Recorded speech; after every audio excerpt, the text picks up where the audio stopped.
La la la la la la la la la. Pjevam za raju, mlađu i stariju. Pjevam za dušu i za tuđu avliju. Treba mi raja i tuđa avlija. Gledajte U tuđoj avliji s Osmanom Džihom. Dragi gledalci, emisija U tuđoj avliji danas slavi 10-godišnjicu. Prvi put bez okupljanja i centralne manifestacije nećemo se zbog pandemije susresti i proslaviti, već ovako simbolično i virtualno. Nova normalnost ili nova nenormalnost, bolje rečeno, iza nas je 10 godina na jednom neobičnom projektu spajanja, ponovnog spajanja naše dijaspore i BiH. Zabilježili smo za vječnost naše ljude koji su postali dio uspjeha velikih svjetskih kompanija, ostavljamo generacijama to svjedočanstvo, na neki način postali smo neka vrsta TV ministarstva za dijasporu. Radimo ono što se niko nije usudio da radi. Kao što je potpredsjednik Deutsche Telekoma rekao, povezivanje ljudi je umjetnost. To je posao emisije U tuđoj avliji. Mi pokušavamo spajati nešto što je dobrim dijelom puklo, nestalo i prestalo. Pokušavamo naše ljude koje smo izgubili sačuvati kao dio BiH priče, kao dio vijesti da imamo ljude koji lako uspijevaju u najrazvijenijim zemljama, a teško u svojoj domovini. Pokušavamo naglasiti da su upravo ti naši ljudi koji vode čelne pozicije mnogih velikih svjetskih kompanija jedna nova vrsta pasoša za BiH. Oni su svjedočanstvo, živo svjedočanstvo kakva bi BiH mogla biti, a nije, i kakva treba postati. Uživajte u specijalnom izdanju emisije U tuđoj avliji posvećeno 10-godišnjici.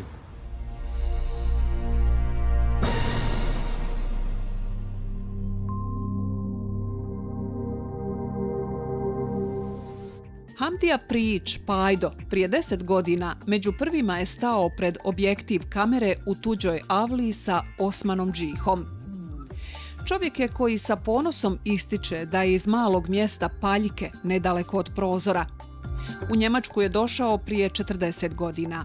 Svako malo iskoristi priliku da nam ispriča neku od svojih anegdota i iskustava stečenih svojim dugim boravkom u tuđoj avliji. Nema krize u ovom poslu. Nema u ovom. Imaju ljudi, ali nema ja nemam. Ja nemam krize. Ja vas da imam nešto, ali ja i sve puno stvari radim, jer ja radim i krove, kose, i ravne krove, i fasade, i rigips, i zidamo zidove, radimo asfalt, radimo one kocke po dvorištima i takve stvari, sve radimo. Znači, vas da negdje nešto najemo. A ima 30 arhitekta za koje radim, ali imam 5 s kojima surađivam i koje ja isto zovem Pajdom i ne zovem i drugčije, već Pajdo i tako. Rećemo, onda za ortopeda moga radim za njega, njegova kompanjona radim za njega. Doju oni tu kod mene, ja napravim grill, ispečem janje, oni doju kod mene, budu sa ženama, sa djecom i tako. Ima puno ljudi, sa puno ljudi radimo. A ima ovo arhitekti, imam ja svaki dan pisanja, radim za grad, radim za Hausverwaltunge i privatne kuće radim i tako. I onda je od preporuka puno. Ne radim za naše ljude, malo sasvim za naše ljude radim. Ne radim, najviše za Njemce radim. Pratite li situaciju u Bosni i Hercegovini? Pratim pomalo, ali me živcira, puno me živcira. Puno me živcira, to bi se moglo vrlo jednostavnije i bolje napraviti. Umjesto da plaše jedni druge, trebali bi davati jedni drugima posao ili davati ljudima posao da se radi. On tamo, pričaju tamo, vamo, gledaj, 70 mu godina. 70 mu godina. On je profesor na fakultetu, on je u jednoj stranki i on je još u parlamentu tamo sidi i svagdje kasira umjesto da pusti 3 mlada čovjeka da rade taj posao. Ne bi mu ja dao. 65 je, aj u penziju, gospodine, ti ne mreš više misliti. Ne mreš ovdje, šta hoćeš ti više? Možda su sposobni. Ma ne, sposoban je za uze pare. Reći mu šta bi još uveo. U Njemačkoj je to uvedeno. Stranka nije prišla toliko, nema nikakve od države para. A ako je stranka uzela, napravi to, uzeo se i obećao si ljudima da ćeš i zaposliti, da ćeš ovo ono napraviti. Nisi u roku godinu dana napravio, tvoja se stranka uništava i nema više te stranke. Pa lažete ljudima, pa to je, čuj, gdje će on lagati?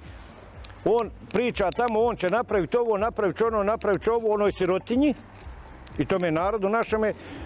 A zna narod, kad on pokaže ček, imam 20 milijardi i ja ću to napraviti i ja znam šta se mora za 20 milijardi napraviti, onda mu ja mogu vjerovati. Trebalo bi čovjeka, ja volim pare, ali ne volim tuje pare. Ja volim moje pare i volim zaraditi pare. Ali ne volim ja pare da meni neko dadne ovako pare, da ovo. Nek ljudi rade, nek zarade. Trebao bi doli pošten čovjek da bude koji neće, koga ne mere niko podmititi. To bi trebao čovjek taki biti. Rećemo, ovu Merkel u Njemačkoj ne mereš podmititi. Ovako se danas prisjeća naših zajedničkih početaka. Prije 10 godina, prvi dan snimanja, moj gost bio je Hamdija Prijić Pajdo. Pajdo, sjeća se toga dana? Kako se neću sjećati? Znaš da si sad rekao, kad si pitao će li to uspjeti, da sam rekao da to mora nama uspjeti. Zato sam se i prvi kao postavio da to obavimo i da to vidimo kako to izgleda. Šta misliš o ovom projektu? Odličan projekat, najbolji projekat koji je neko u dijaspori napravio. Puno ljudi sam upoznao jer sam bio na svakoj godišnjici i znam puno ljudi i puno prijatelja. Kao što Hamdija reče, svaku emitovanu sezonu trudili smo se krunisati tako što bi sve naše goste okupili na jednom mjestu i uvezali ih sa ciljem razmjene kontakata, iskustava i naravno eventualnih investiranja u matičnu zemlju, domovinu. Za nevjerovatnu volju, snagu i strpljenje ovih ljudi saznale su gigantske kompanije širom svijeta i tako su nam pokazali i dokazali da je sve moguće. Mnogi od tih projekata su uspješno realizovani i na stotine novih radnih mjesta je otvoreno. Jedan od takvih susreta upriličen je u mjesecu februaru u prelijepom ambijentu restorana Mozaher Paradiz, naših domaćina, ali i dragih gostiju emisije, Damira i Asmira Husejdića. Svi ti doktori, sportaši, građevinci, muzičari, književnici, glumci, inženjeri, programeri, političari, bankari, na desetine i stotine njih, preslušavajući i gledajući svaku od snimljenih priča naših sagovornika, uvijek smo se vraćali na početke boravka u tuđoj avliji, prisjećali se njihovih teških i ključnih životnih odluka. Još je mnogo njih koji treba da ispričaju svoju priču, iz čijeg iskustva uvijek ima nešto novo da se vidi i nauči. Televizijski serijal o Bosancima i Hercegovcima koji svojim kulturnim, sportskim i poslovnim uspjesima širom svijeta dokazuju s kakvim potencijalom sposobnosti raspolažemo, Osman Džiho, idejni tvorac ovog serijala i njegov urednik, osjećao je potrebu da za uspjeh nekolicine njegovih sunarodnjaka čuje cijeli svijet. Pravili smo ekskluzivne priče o našim uspješnim ljudima. Te priče nisu pravili ni javni servisi, ni javni emiteri, jer su oni izgleda halalili dijasporu. Dijaspora šalje milijardu svake godine u Bosnu i Hercegovinu.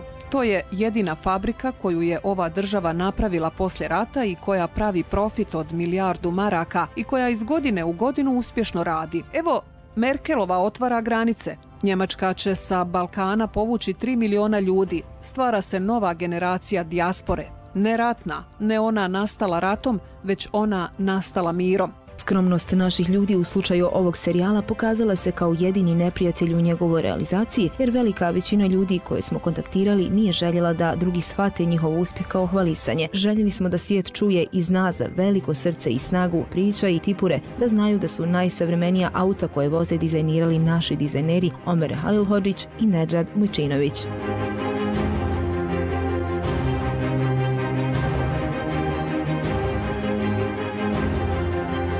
Željeli smo da svijet čuje i da zna da su Bosanci i Hercegovci svjetski poznati doktori i naučnici, kao što su dr. Ašir Kopić, dr. Vahudin Žugor, bosanski urolog, pionir robotske minimalno invazivne hirurgije u Njemačkoj i mnogi drugi koji su bili naši gosti. Ovaj monitor za statistiku, 14 udaraca smo uputili. Evo sada je Ibišević i gol!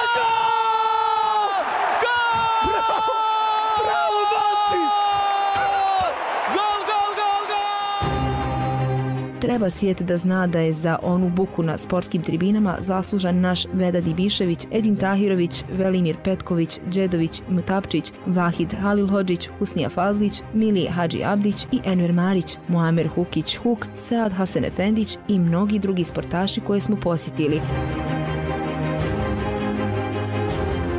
Denis Šišić u Minhenu sa kompanijom OSB na čijem je čelu upošljava preko 450 ljudi s kojima zajedno nudi najbolja softverska i elektronska rješenja njemačkim vodećim firmama industrije. Priča za pričom o nekim od najuspješnijih naših ljudi odvela nas je i do samog vrha, do Amila Hote, čija je marketinška firma Bloomberry bila zaslužna za to što je Angela Merkel danas tamo gdje jeste. Odvela nas je i do Josipa Juratovića koji izvršava mandat u njemačkom parlamentu. Odvela nas je tako visoko, čak do visokog predstavnika Valentina Incka i do njegove rodne kuće u Austriji. Svi oni u tuđoj avliji, kako i sam televizijski serijal nosi naziv, kulturnim, sportskim i poslovnim uspjesima predstavljaju pravu ličnost i karakter svoje zemlje i dokazuju sa kakvim potencijalom i sposobnostima uistinu raspolažemo. Moj doktorat je planiranje mobilnih mreža. Ja sam u Minhenu te godine dobio nagradu. U Bayernu sam bio među prva 3. Pa 2007. sam proglašen za, kako on to zovu, čovjeka godine. Naši glavni mušterije su banke. Ja sam bio šef integracije i Stade i Hemofarme. U proizvodnoj strukturi koja je recimo pod mojom odgovornošću radi 25.000 radnika. Stekneš i da kažem poslovnu mrežu. Ja znam kad sam došao u Hemofarm bilo nas je 800, a kada nas je Stada preuzela bilo nas je 4.200. Samo morate biti brži od ostalih i bolji od ostalih. Postajem šef kvaliteta za sve komponente recimo koje se proizvode globalno u cijelom Daimleru. Razvijamo mobilne aplikacije za pametne telefone, za banke u Austriji. Zaposlili smo oko 200 ljudi svake godine. I ako sam otišao iz Wimpelcoma smo imali 200 milijuna korisnika u 22 zemlje.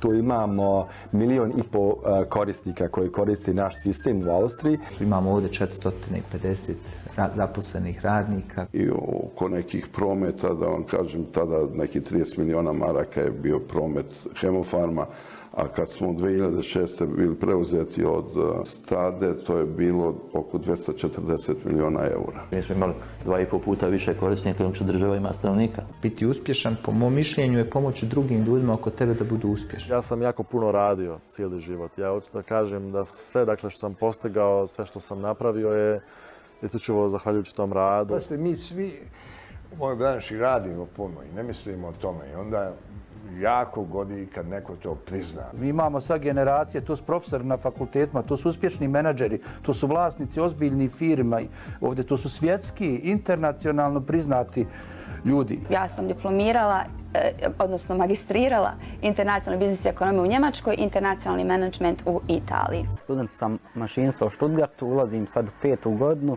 Znači, završao sam onaj bachelor, sad radim master. Znači, sve što Porsche radi u smislu inženjeringa za Volkswagen ide preko moje koordinacije. Naš pristup, naše ponašanje, naše srce, naša igra. Korektan odnos, iskrenost i rad. Oni cijene rad, oni vide rad. Nije lijepo družiti se samo u okviru svoje struke. Mnogo je ljepše kad imate jedan pogled da vidite šta drugi rade, to šta ostvaruju, pa to su čudesa. Svi imaju isti cilj, a to je dobar život, miran život, stabilnost. Mi pokušavamo da nađemo ono malo mjesto pod suncem koje nama pripada. Njemačka je lijepa država, ali Bosna i Hercegovina je u srcu, ja mislim, svih nas. Ružno je ako vam prođe život, a niste u stvari otkrili što ste mogli da postanete. Ja mislim da svi ljudi ili većina ljudi želi da napravi nešto od svog života. Znate, ja provodim svaki dan prilike 12 sati na klinici, ali tom predstavlja životno zadovoljstvo. Da svi ljudi imaju iste šanse. Jednostavno, ja u životu želim da radim nešto korisno za društvo. Ja sam bio uporan u toj inicijativi da dio proizvodnje izmjestimo i radimo u Bosni i Hercegovini i danas imamo modernu proizvodnju SIM kartica u Bosni i Hercegovini u Gračanici, koja je jedna od 8 u cijeloj Europi i jedna od 12 u cijelom svijetu. Ona je na vrhu Europe. Bavimo se cyber security rješenjima, znači bezbjedonosna rješenja na internetu. Ja sam generalni direktor za cijelu Evropu. To uključuje istočnu i zapadnu Evropu. A njegova kompanija je jedna od najvećih na svijetu. Ono što nismo uspjeli u tuđoj avliji, uspjeli smo u našoj. Very beautiful nature and I was really excited by the rocks, by the canyon on the way. Najveći svjetski stručnjak u zaštiti informacionih tehnologija. Vrijednost njegove kompanije procjenjuje se na 1,3 biliona dolara. Cyber security, special cyber security for industrial sector. It will be all the time most wanted, most needed. Naša Ilijana Vavan je njegova desna ruka. Mi smo došli specijalno management tim u Bosnu i Hercegovinu jer sam ja porijeklom iz Bosne i Hercegovine i htjela sam da im pokažem odakle sam i da vide malo prirodne ljepote. I was several times here, the people are very friendly, very open, but a little bit relaxed. Što smo duže u tuđoj avliji, Bosna i Hercegovina uzima sve više prostora u našim srcima. Ta bezuslovna ljubav koja nas je zadesila samim rođenjem u njoj, u trenutku se kod jednih pretvorila u novu poslovnu priliku, u bolje, sigurnije sutra za našu djecu, a na kraju i za nas same. Nerijetko ta bezuslovna ljubav ima i tužan kraj, tragične, nezaboravne priče za koje neće biti nikada dovoljno papira za pisane riječi, ni vremena za početi sve iznova, tu, na kućnom pragu, nego opet negdje daleko. O uspjehu naših ljudi širom tuđe avlije prenosimo priče skoro cijelo jedno desetljeće. A kako je krenulo, za ispričati sve, bit će potreban ne jedan ovakav serijal, nego jedan čitav život.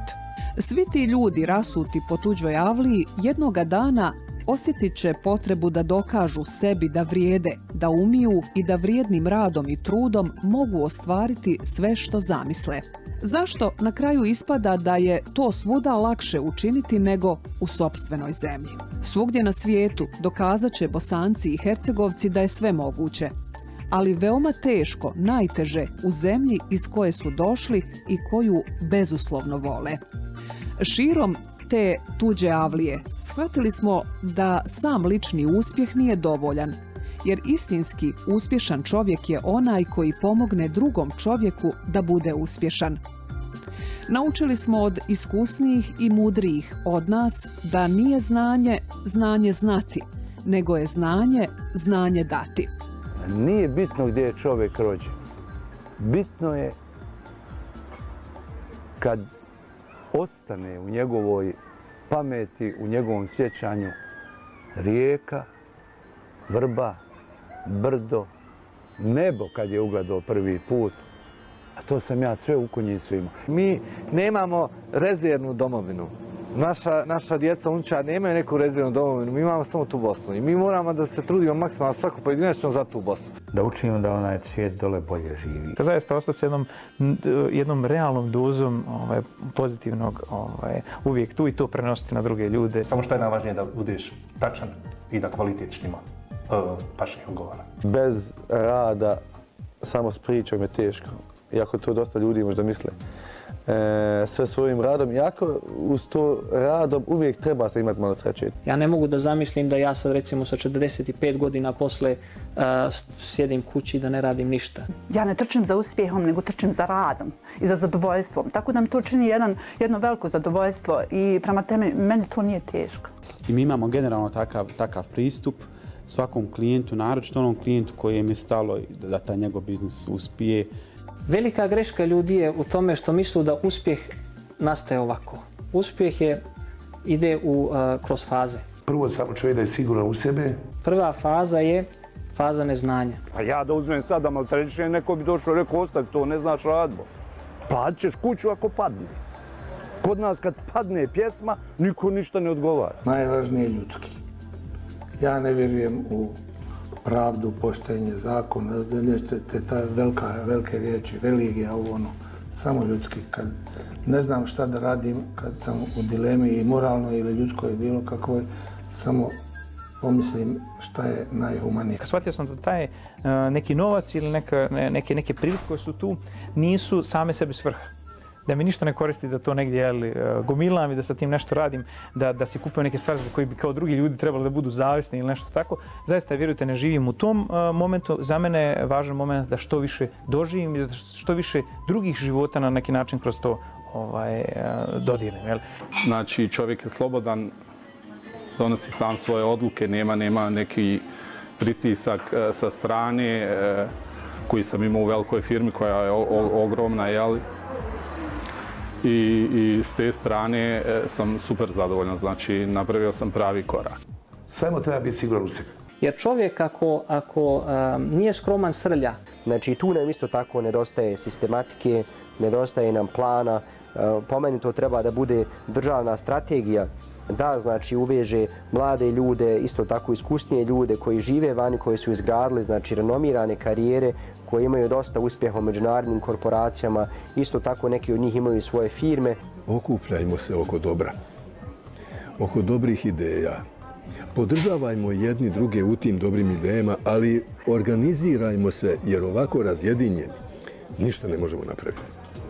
Svako će u svojoj djelatnosti napraviti ponešto i svako taj neki svoj mali svijet nečim obogatiti. Ali da bismo napravili nešto veliko, nešto zaista vrijedno spomena i nešto što će biti opšte korisno za našu državu, a i za nas, za sve nas koji smo rasuti, moramo se okupiti.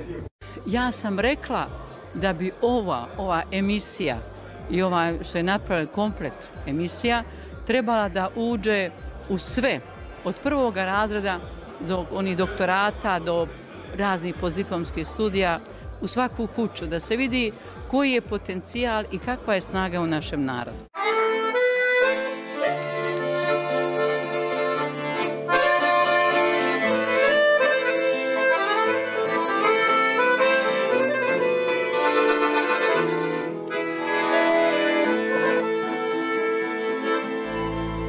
On vam je majstor svoga zanata,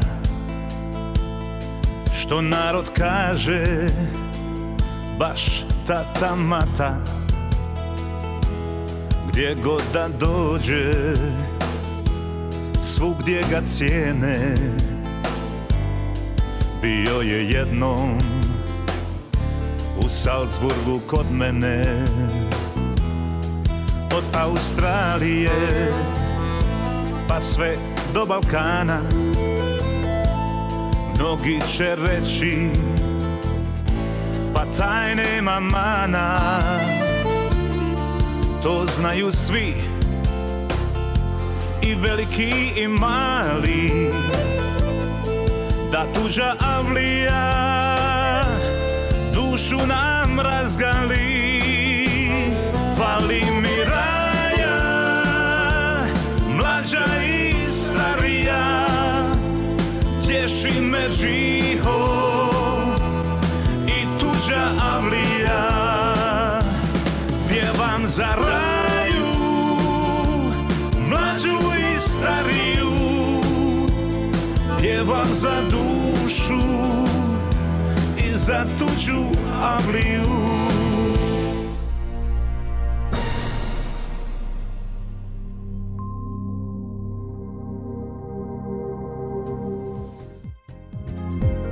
Desetu sezonu smo započeli u vrijeme kada je pandemija koronavirusa bila u svojoj uzlaznoj putanji, ali ni to nas nije zaustavilo. Realizovali smo nekoliko veoma zanimljivih priča i održali plamen uspjeha koji nam je pokazivao put kroz svih proteklih 450 snimljenih emisija uspjeha. Prisjetimo se nekoliko priča iz posljednje 10. sezone U tuđoj avliji sa Osmanom Džihom.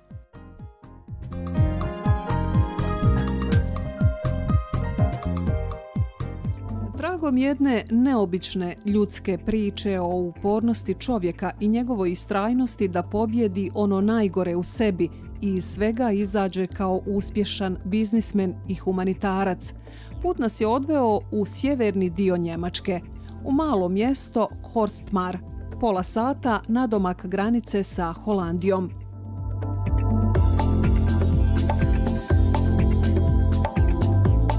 Tamo nas je sa svojim vrijednim timom dočekao Hajriz Brčvak, koji već 3 decenije živi i radi u inostranstvu. Danas je direktor kompanije MIHG MBH koju je osnovao 2011. godine sa sjedištem u Munsteru. Izvode radove koji se dovode u vezu sa cestogradnjom i asfaltiranjem, a od 2013. godine njihov je fokus polaganje kablova od optičkih vlakana. Obim posla iziskivao je proširenja i veći broj uposlenih koji su uglavnom porijeklom iz raznih krajeva balkanskih zemalja. Kvalitet njihovih usluga donio im je prepoznatljiv rejting na kompletnom njemačkom tržištu, gdje danas predstavljaju jednog od generalnih zastupnika u domenu polaganja i montaže optičkih vlakana. Počeo sam da radim sam. Danas ova firma pravi nekih 90 miliona prometa, zapošljava nekih 450 ljudi ovdje u Njemačkoj. U Crnoj Gori imamo sada momentalno 70-80 ljudi. U Sarajevu također imamo inženjere. Svaki dan dobijamo nove 40-50. Kvalitet njihovih usluga donio im je prepoznatljiv rejting na kompletnom njemačkom tržištu. Radili smo sa građevinom, sa niskogradnjom, međutim sada smo se fokusirali na projektovanje i izgradnju mreža za optičke kablove. Hajrizova životna priča počela je krajem 80-ih godina. Došao da zaradim malo para da bi sebe školovao, da zaradim neki auto, da uzmem, tako kreće ta sudbina sa Njemačkom. Pred njim su se počela otvarati razna vrata sa prilikama i iskušenjima iz kojih je učio na najteži mogući način. Onda dolaze neki kockari oko mene i poločinjem pomole da kockam. Morao sam to da proživim da bi danas znao ovo što znam. Od osnivanja sadašnje kompanije, Hajriz je postao drugi, bolji čovjek. Ja kada bih imao neku praviju emisiju, to bi upravo bila tebi konkurencija ili vama konkurencija, ona bi bila samo pozitivnim stvarima. U tuđoj avli sa Osmanom Džihom predstavljamo Hajriz Brčvak, direktor kompanije MIH GmbH sa putovanja iz Belgije. Predstavljamo. Dobrodošli u moj dom, dobrodošli u Belgiju, u Willebroek i u posjetu meni i mojoj familiji. Sve je krenulo teškom životnom pričom. Moj otac u jednu ruci drži nož, u drugu ruci drži moju mamu, hoće da je ubije pred nama svima. Meni je bilo 4 godine. Iz koje je ona crpila snagu. Ja sam studirala na Filozofskom fakultetu jezike. Interesovanje za poznavanjem stranih jezika odvelo ju je veoma visoko. I onda u jednom momentu su me kontaktirali za aviokompaniju KLM, znači Royal Dutch Airlines iz Holandije. Samo nebo je bilo granica. I oni su u tom momentu tražili menadžer za Belgiju i Luksemburg, koji će biti odgovoran za 3 aerodroma, znači Brisel, Antwerpen i Luksemburg. Postao sam tako menadžer za Belgiju i Luksemburg KLM. A kada je osvojila nebo, upoznala sam svog muža i tad smo krenuli zajedno ja i on biznis. Suddenly we said to each other, let's do something together. Mi imamo u principu 4 firme i naš specijalitet je da radimo fasade. Zemlju je pokorila svojom ljepotom. Upisala sam se na nagovor mog muža.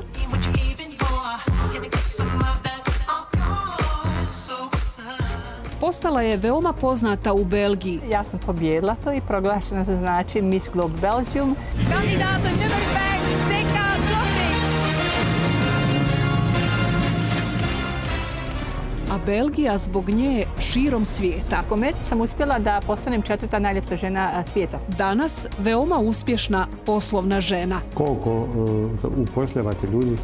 Mi smo kao mala i srednja firma, kako se to kaže, KMU, otprilike manje od 50 ljudi. Ali prije svega majka 2 sina i supruga. Dobrodošli, ja sam Arnold Malbe. Ja sam Angelo, sin od Seke. I'm happy that I met her. Yeah, very happy. Svoje dosadašnje životno iskustvo krunisala je knjigom. I u principu to ti je na nekom prevodu bijeg iz pakla u neki raj ili American Dream. U tuđoj avli sa Osmanom Džihom vam predstavljamo Seka Dobrić, uspješna poslovna žena koja je ponijela krunu najljepše žene Belgije i 4. najljepša žena na svijetu. Samo na Hayat TV Plus kanalu najgledaniji serijal o uspješnim Bosancima i Hercegovcima širom svijeta. Pa moj život je više manje tuđa avlija. U tuđoj avliji sa Osmanom Džihom predstavljamo. Jedna vrlo lijepa priča, bar iz mog ugla. Kaže da je pravi Bosanac i Hercegovac. Mama iz Bosne, otac iz Hercegovine. Marko Nujić. Lijepo je raditi u Mercedesu. Čovjek koji je najzaslužniji za uspješnu prodaju i trenutni razvoj maloprodajne mreže Mercedesa na području Južne Koreje i Japana. Tu se radi o strategijama, postavke tih maloprodajnih objekata i odabiru poslovnih partnera. Ne propustite pogledati. Mi smo u Japanu prodali oko 70.000 vozila prošle godine. Marko Nujić. On danas otkriva velike talente. Ja radim 10 godina sa školom. I vodi ih sigurnim putem do zvijezda. Ja u školi radim klasičnu gitaru i bubnje, solfeđu, teorija muzike. Kao neka niža muzička škola. Mnogima je poznat kao najbolji bubnjar veoma uspješnog rock benda Divlje Jagode.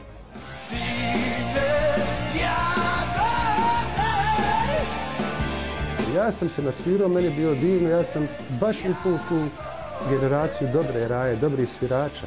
Predstavljamo Našir Nasko Budimlić. Što se tiče mog znanja, znači te edukacije muzičke ili iskustva, Divlje Jagode, rock and roll, klasična muzika, uvijek nešto mogu pripomoći. Ugostio nas je u svojoj muzičkoj školi koja danas ima veoma ugledan status u njemačkom gradu Minhenu. Imam jako uspješnu djecu, imam prvake Bajerna.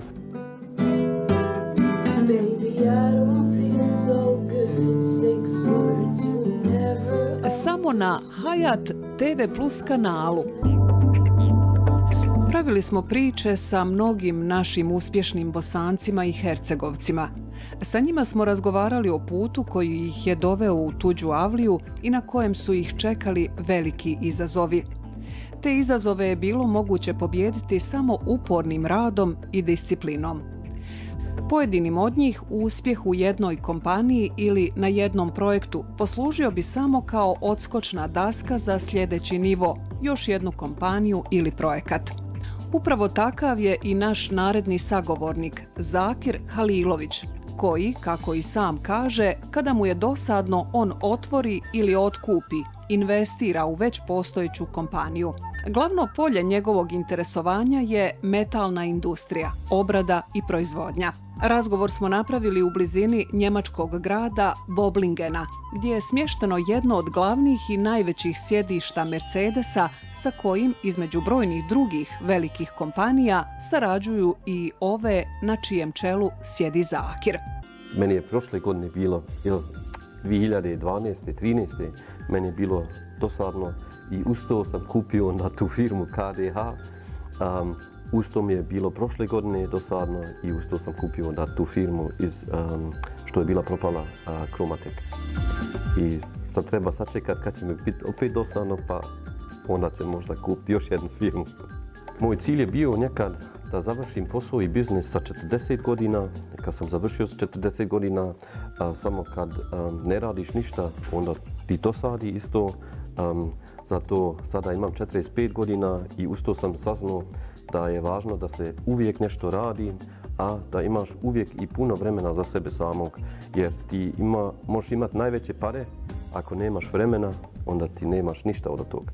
Najbogatiji, kad umreš, šta ćeš onda sa parama ili sa svim što si odradio, šta ćeš to, kud ćeš odnijeti, kome ćeš dati.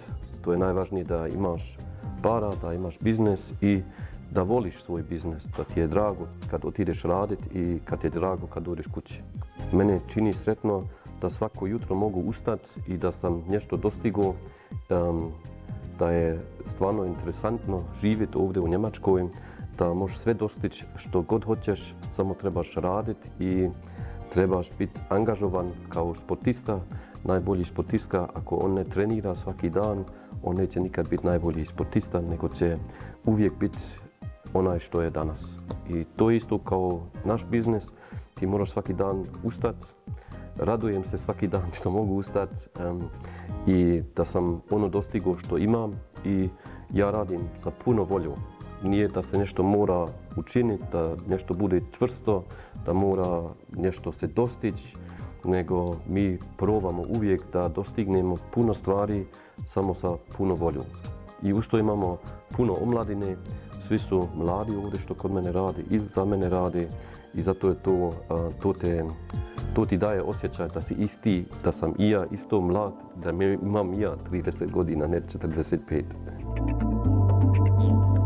Gost ovog izdanja emisije U tuđoj avliji je čovjek čiji se hitovi pamte decenijama. Kad odabire pjesme, odabire ih tako da vječno traju, a ne da podilaze muzičkim trendovima. On je neka vrsta krajinskog Tite. Obojica su metalci, s tim što je Osman i elektrotehničar. Takve kad jednom zavole, uvijek ih vole. Tako je bilo i sa Titom i sa Osmanom Hadžićem. Počeo je kao i Tito, kao metalac u željezari u Cazinu, a onda je na 3. smjenu išao da pjeva. Danas njegovi krajišnici masovno dolaze u Njemačku, a on je ovdje od 1993. Živi i radi i to uspješno. Rijetko ćete čuti od ljudi rečenicu poput ove: od života sam dobio više nego što sam očekivao i tražio. To je rekao Osman Hadžić. On je jednostavno sretan čovjek. U prvom redu otac koji štiti svoju djecu i porodicu od svoje slave i od devijantne jeftine estrade. Zato ne voli da ga mediji razvlače i zato je poseban. Uvijek je bio i uvijek će biti. U medijima ga nema tako često, zato što on tako hoće, ali zato ga uvijek ima u srcima njegovih fanova. Stisna zvanica, loše ti stojite čovjek i vjenčanica. Pitaju ljudi, a ja se zacrveni. Ne propustite pogledati najgledaniji serijal o uspješnim Bosancima i Hercegovcima širom svijeta. U tuđoj avliji sa Osmanom Džihom ovoga puta predstavljamo priču punu pozitivne energije. Doktore, dobar dan, dobrodošli. Svoj kapital zarađen u tuđoj avliji odlučio investirati u projekt koji će promijeniti dosadašnji tok istorije Bosne i Hercegovine, ali i svijeta. Sad ste vi došli u moju avliju sa Semirom Osmanagićem, ovo je naš muzej. Ja sam se vratio ovdje jer Bosna je ipak jedna i jedina. Naše šume su zelenije nego šume u Americi ili u Europi. Čovjek koji je posjetio i izučavao sva građevinska arheološka čuda svijeta i pronašao jedno u svojoj avliji. Ono što je privuklo moju pažnju bilo je ovo uzvišenje. Vi imate 4 strane, 1, 2, 3, 4. Imate trouglaste strane, 1, 2, 3, 4. Imate ovdje uglove. 2005. ja vidim da imamo piramidu, meni je odmah bilo jasno da je to vještačka građevina. Borba je počela. I normalno da je to naišlo na jedan veliki bojkot i otpor kulturnog establishmenta. Prvo u Bosni, u Hrvatskoj, u Francuskoj, Engleskoj, Americi. Zašto? Jer mijenjamo istoriju. Čovjek koji je smogao hrabrosti da prkosi dosadašnjim tokovima čovječanstva. Starost 29.200 godina plus minus 400 godina. Dakle, idemo u prošlost za 30.000 godina. To nas uče u školama, da je svjetska istorija počela sa Sumerom prije 7.000 godina. I zadobio protivnike širom svijeta. Slušajte, napadaju nas i svi oružje od samog početka. Pisali su peticije protiv nas, 23 vodeća BiH, historičara, arheologa, geologa, muzejska savjetnika. Ne dajte mu iskopavati. Ali u zadnje vrijeme sve je više onih koji tvrde suprotno. Ovaj projekt je u zadnjih 15 godina postala najaktivnija arheološka lokacija na svijetu. Pa eto, lani ih je bilo 60.000. 60.000 posjetilaca, izražen je bio Novak Đoković. Dakle, 300 familija u Visokom živi od turizma. Plus prodavnice, restorani, kafići, taksisti. Nama je ovaj projekt postao koncept zdravog života. Onih koji istinu fizički još uvijek ne mogu u potpunosti iskopati, ali je osjete. Bio sam u februaru u tunelima. A, u februaru ste bili? Da. Dobro, kako je iskustvo bilo? Pa ja sam veliki meteoropata. Kad sam bio u februaru tu u tunelima, samo na jednom vidim promjena vremena, noćam ništa, promjena vremena, evo da još drži. Koncentracije su ovdje negativnih ona jako visoke. Sve iznad 5.000 je ljekoviti nivo, a mi ovdje imamo višestruko veći nivo. Zbog toga je to jedan aspekt koji pomaže osobito kod respiratornih oboljenja. Dobro? Prvi put su ga unijeli, kažem. Nije imao snage. Bar je meni tako pričat. Eto ga tu ga budu prvo ona dole. A možda ćemo ga i naći, ajde. Dobro? I evo ga sad hoda sam. U tuđoj avliji sa Osmanom Džihom vam predstavljamo Semir Osmanagić, uspješni Bosanac i Hercegovac koji je svoj kapital odlučio uložiti u nevjerovatnu priču o novom toku istorije. Vi dođete u godine 70. 80. okrenete se šta ste napravili, stvarali ste pare. Dakle, to je besmisleno. Umjesto toga, ja sam novac koji sam od tada zaradio, iskoristio za projekt koji ima utjecaja na nauku, arheologiju, ljekovitost u čitavom svijetu. Prehistorijski podzemni labirinti i prirodni park Ravne u Visokom. Znamo da imamo plemeniti cilj i ništa nas zaustaviti ne može.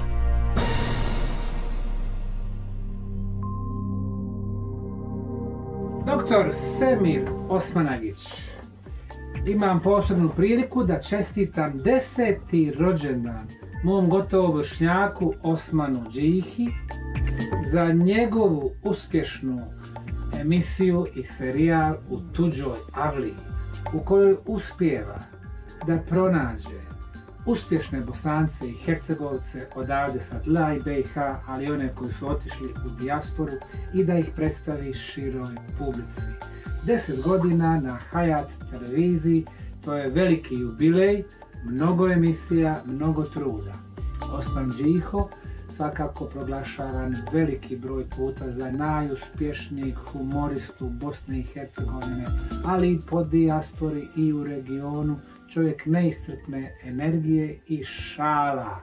Mostarac obišao je svijet toliko puta, posjetio 50-ak država svijeta, čovjek kome je Bosna i Hercegovina na srcu. Sretan rođendan i 10 godina emisije na Hayatu. Hvala ti, Osmane, za sve. Poštovani gospodine Džiho, želim vam prije svega čestitati hvale vrijednu 10. godišnjicu emitiranja jedinstvene emisije U tuđoj avliji.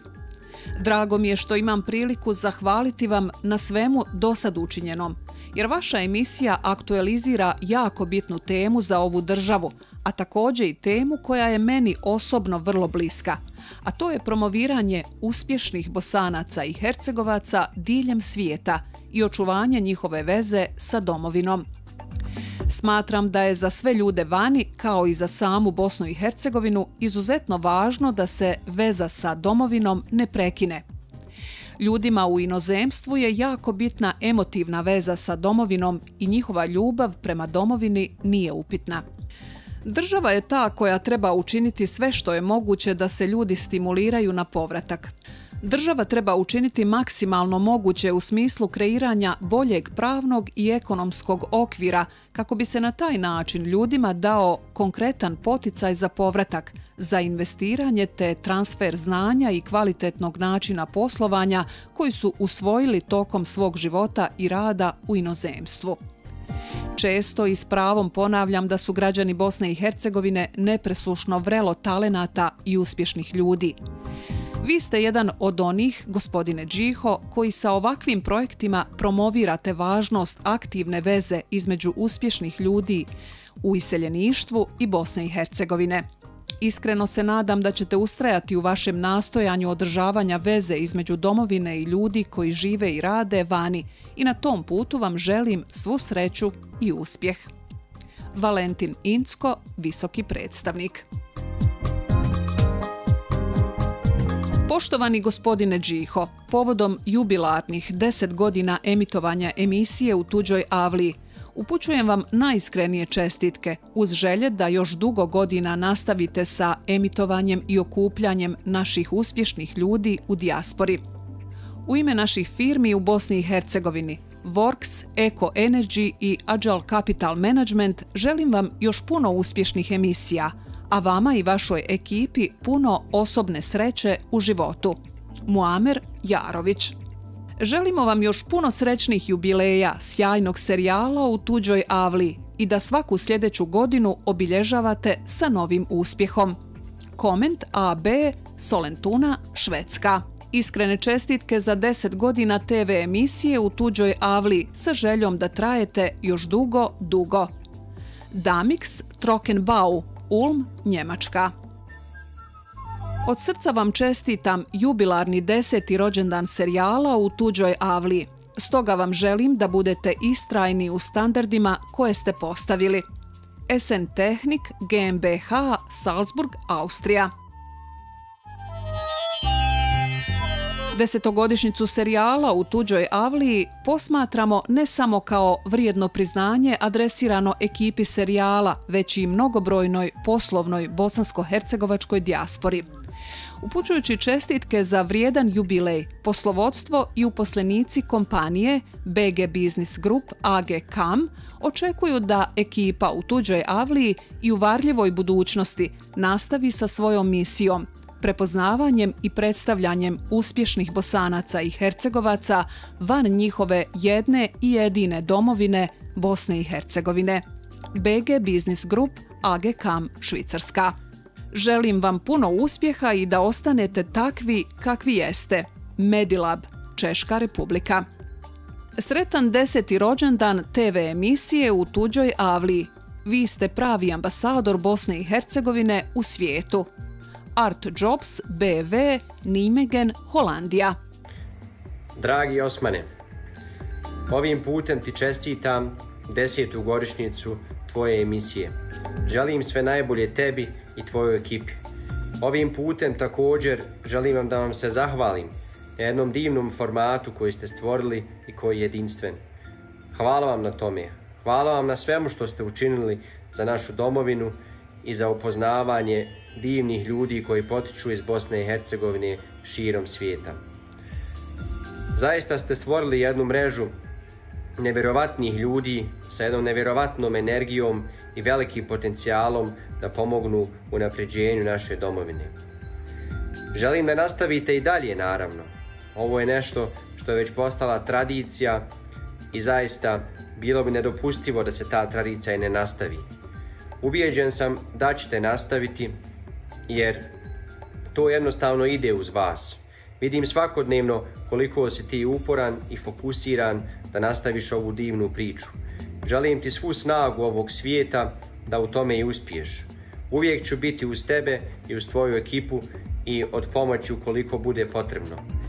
Jedva čekam neko novo druženje, da se lično vidimo, razmijenimo ideje i neke inspiracije za unapređenje bosansko-hercegovačkog društva i cjelokupne situacije u našoj domeni. Hvala ti puno na tome. Povezivanje ljudi i umjetnost. Tim povodom čestitam 10. godišnjicu emitovanja i šaljem srdačne pozdrave iz Hamburga. Pozdrav svima! Čini mi veliko zadovoljstvo da se pridružim sa čestitkama povodom jubilarne 10. godišnjice emitiranja jedinstvenog i veoma uspješnog TV serijala U tuđoj avliji autora Osmana Džihe. Čestitke upućujem gospodinu Osmanu, rođenom Mostarcu, umjetniku i građaninu svijeta sa adresom u Štuttgartu. Također čestitam i televiziji Hayat, koja je prepoznala njegov talenat, ali i značaj ove tematike za povrat optimizma i samopouzdanja kako našim brojnim iseljenicima rasutim po tuđim avlijama širom globusa, tako i zemljacima u Bosni i Hercegovini. Mislim da serijal vraća nadu i postiče uvjerenje da možemo sve ako hoćemo. To su poruke i vrijednost ovog programa koji neosporno mogu biti od velike koristi Bosni i Hercegovini ako se prepoznaju i iskoriste. Mislim da ideja i realizacija ovog poduhvata zaslužuje svaku pohvalu i priznanje. Dijaspora Bosne i Hercegovine je velika, brojna i što je najvažnije, vrlo uspješna, što dokazuje sama činjenica da se serijal emituje evo punih 10 godina. Upoznavajući javnost sa uspješnim Bosancima i Hercegovcima najbolje promovišemo Bosnu i Hercegovinu u svijetu. Dijaspora predstavlja naš veliki kapital. značajniji od bilo kakvih prirodnih resursa i mogla bi pomoći zemlji, pogotovo danas u vrijeme nagomilanih problema i opće krize u svim sferama života. Velika je šteta što država Bosne i Hercegovine prepoznaje u cijelnosti taj vrijedni humani resurs i da ga ne umije ili ne želi iskoristiti. Nadam se da će se to ipak desiti jednog dana.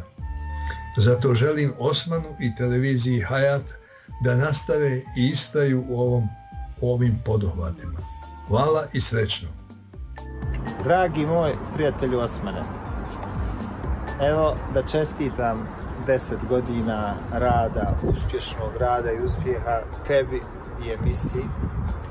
Zahvaljujem se još jednom od srca što si nas okupio, što se svih ovih 10 godina boriš i radiš na tome da se ljudi povežu, da uradimo nešto jedne za druge i za treće.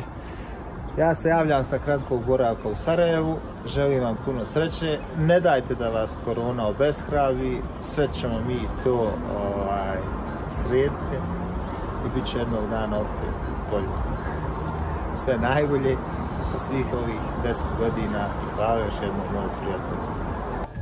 Poštovani i dragi gospodine Osmane Džiho, ovom prilikom želim vam čestitati na obilježavanju 10. godišnjice emitovanja vašeg, usudim se reći, spektakla, odnosno emisije U tuđoj avliji. Moram vam reći da sam neizmjerno sretna i ponosna, da sam imala priliku biti dijelom iste. A s druge strane, jako sam zahvalna zajedno sa svim ostalim Bosancima i Hercegovcima na postojanju jedne takve emisije. Vi ste jedan veliki ambasador naše države Bosne i Hercegovine. Ja vam od srca želim puno sreće, ljubavi, ljepote i uspjeha u vašem daljem obavljanju tog posla. Dragi Osmane, dragi prijatelji ove naše tuđe avlije, ovom prilikom želim odati počast na uspjehu. Uspjehu kojeg sigurno niko do sada nije uspio napraviti. Evo već 10 godina naš divni Mostarac Osman skuplja blago i dijamante rasute svuda po svijetu. On otkriva talente, međusobno nas povezuje i time pravi veliki doprinos našoj državi Bosni i Hercegovini, čije najveće bogatstvo upravo i jesu divni i talentovani ljudi. Dragi Osmane, želim ti puno uspjeha u daljem radu i hvala televiziji Hayat koja prenosi tvoje stvaralačke epizode. Puno pozdrava svima, javljam se iz Michigana, iz Amerike, Admir Kreso. Živjeli!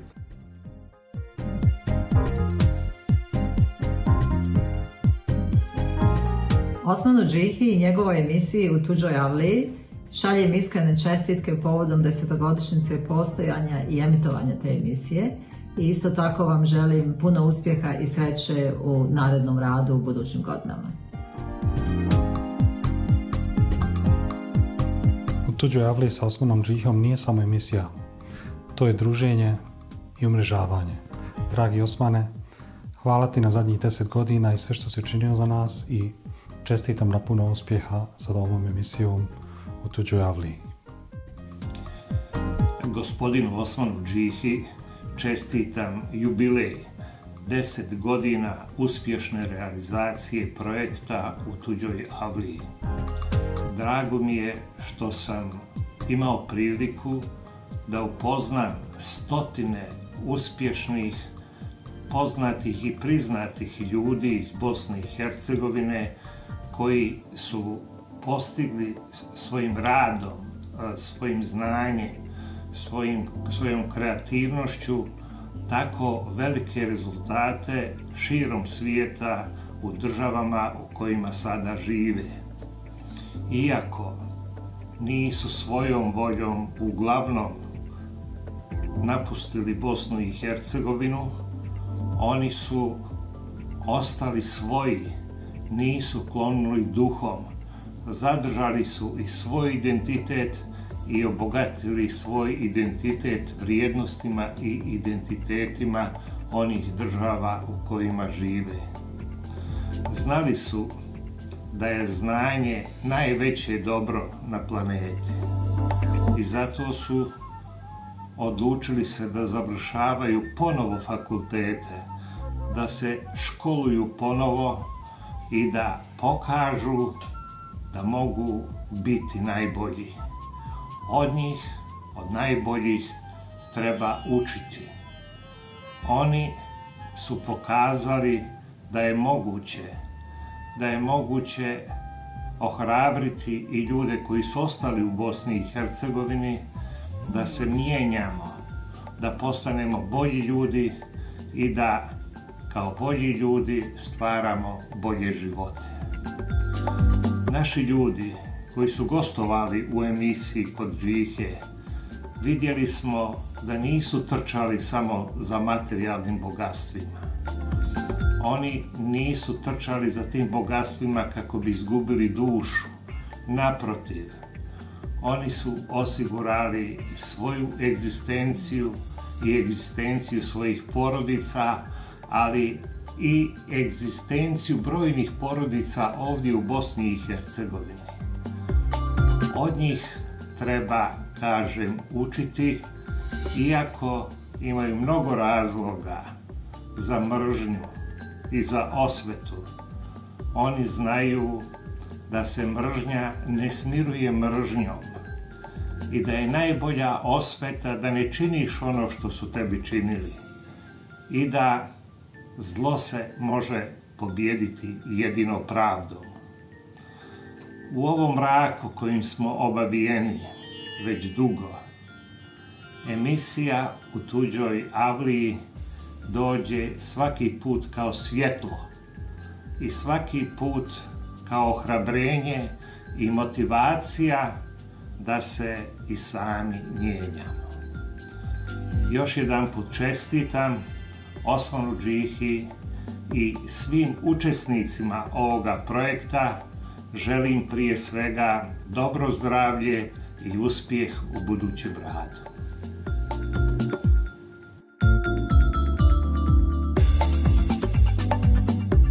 Dragi Osmane, prijatelju moj, čestitam ti povodom jubilarne godine emisije U tuđoj avliji.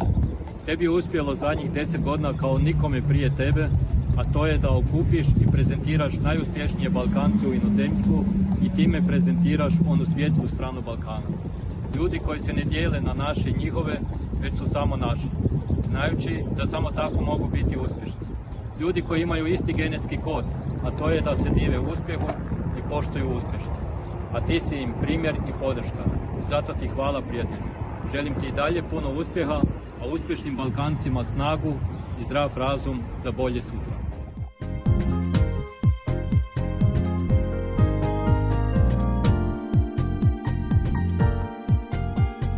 Osmane, legendo.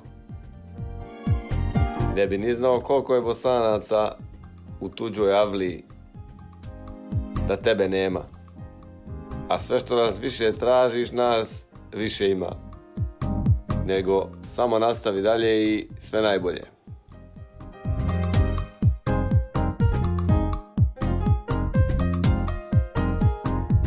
Sve najbolje za 10 godina naše emisije U tuđoj avliji. Želi Hamdija Prijić iz Stuttgarta.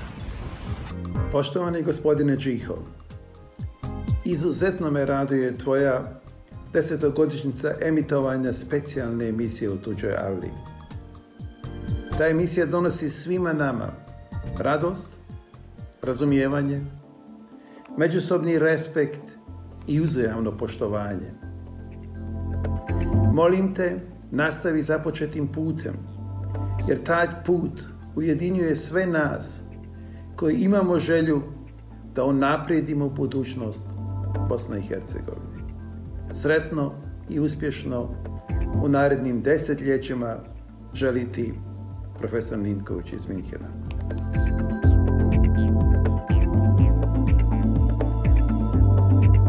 Dragi gledatelji iz tuđe avlije ili U tuđoj avliji, dragi Osmane, prije svega iskrene čestitke za 10 godina tvog rada i svi mi smo ponešto doprinijeli da tvoji gledatelji budu tvoji vjerni gledatelji i da jedva čekaju neku novu emisiju.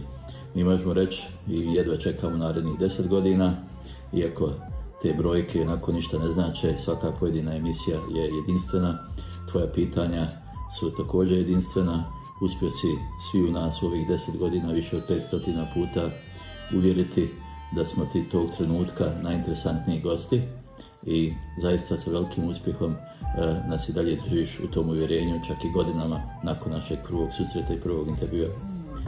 Volio bih da ima više takvih novinarskih, uspješnih, režijskih, uspješnih primjera, a prije svega da tvojim primjerom i koliko mi možemo doprinijeti mladima u Bosni i Hercegovini dajemo nadu u jednu bolju budućnost koju svi skupa smo zaslužili i možemo je napraviti ako nam neko da režiju kao što je ti daješ. Iskrene čestitke, sve najbolje za 10 godina.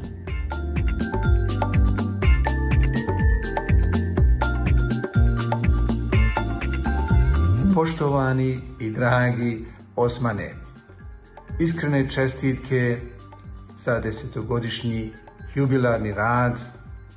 Svi znamo, zahtijevao je jako puno truda, odricanja i naravno radnog iskustva.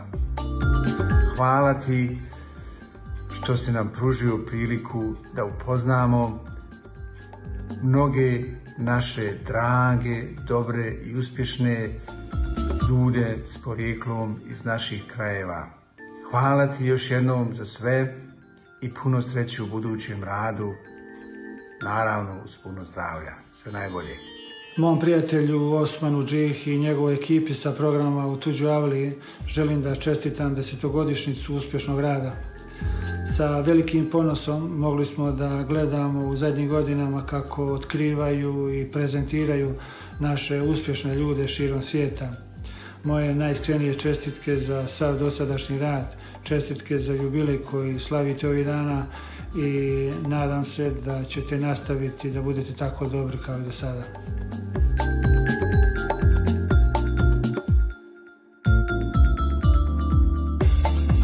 Imenjače, sretna godišnjica, prvih 10 godina je bilo impozantno i zaista si imao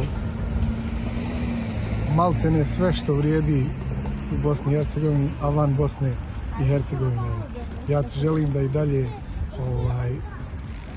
radiš isto tako i da dočekaš i 20, samo da bude obrnuto, da bude u našoj avliji, da se vratimo i da sve ovo što su ljudi ovdje naučili, napravili, da to radimo i u našoj Bosni i Hercegovini, da bude u našoj avliji neki sljedeći projekat. Puno sreće i svako dobro. Dragi naš Osmane, u ime svih nas u Hayatu od srca ti upućujem čestitke jer si izdržao prvih 10 godina. U ovom projektu si ugostio mnoge uspješne bosansko-hercegovačke građane koji žive širom svijeta, ali ti nisi radio samo to, ti si zbližavao u svojoj avliji sve nas, građane koji žive u BiH, a i sve one koji su privremeno odselili. Ti si predstavljao Bosnu i Hercegovinu na najbolji mogući način. Ti si pravi ambasador.